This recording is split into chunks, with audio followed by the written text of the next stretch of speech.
Hey guys, Jason Murphy here. Just had some thoughts as I'm driving, and just so you know, what I do here is I connect my iPhone to a clip that I bought with it from the Apple Store, and I clip it to my visor, and while I'm driving I shoot these videos. So if you'll notice, I'm not really making eye contact with the camera, and I'm a little out of frame, but that's alright. So, one thing I wanted to talk about today is all the rage around online transparency. And, I kind of got the idea when I was clicking around on Twitter today, and I clicked on a link from Andy Beal. And a lot of people credit Andy with being one of the first, if not the first and most well-known online reputation manager. And by online reputation, I mean, sort of manages the PR for your brand on the internet. And Andy's been talking about online reputation for a long time. He's had several blogs and books written on the topic. And although it's a very popular concept, it's actually just a core value in human nature. And so that's why I'm fascinated that people continue to consume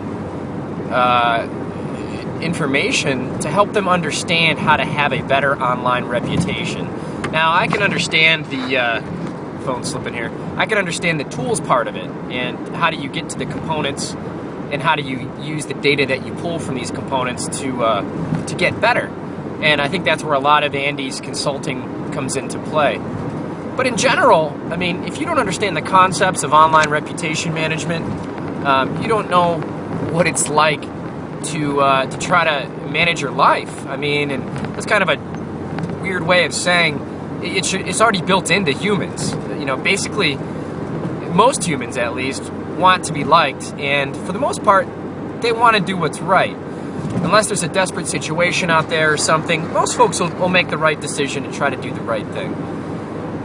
So all you really need to do on the internet is do those same things, and everyone's had a moment where they get ready to do something, and they have a gut check, and they say, should I really do this? Whether it's sending out a blast email to people that didn't opt into your list, or trying some new Twitter software to add followers, or whatever cheat you might be trying to employ. In that moment of making the decision to choose the cheat, you know for a fact you had to check yourself. You had a gut check, and you ignored it and went through with it. That gut check is really the pivot point for your reputation management.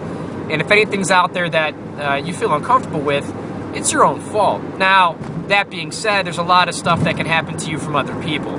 You can have a negative press release come out attacking your company. You could have a big crisis take place, like what we saw with the oil spills and BP. And there's lots of things that can happen online to damage your reputation. But ultimately, the key, and this is what I'm going to bring it all around to, is to have transparency. And if you're a brand that has transparency, the first thing that you can do when confronting negative PR or online PR is to fess up to it and start to negotiate the details in a logical manner and work through questions and provide answers that are human and not something that came out of a legal or a PR lab. Now, you can leverage some of those things that you need to do in order to fall in line with your corporate communication plan, especially if it's a crisis, but you have to add in some human factor to it.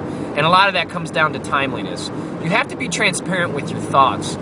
A lot of online reputation management and transparency, to me, it seems a little bit like elementary mathematics, where when you got a test and you wrote in an answer to a math question, you had to show your work.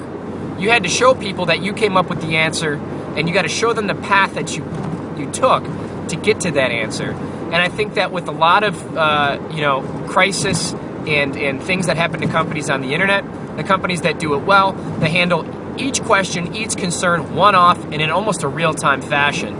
And you can see this by looking at certain companies' Twitter streams. I think that Direct Shoe Warehouse is a good example of this.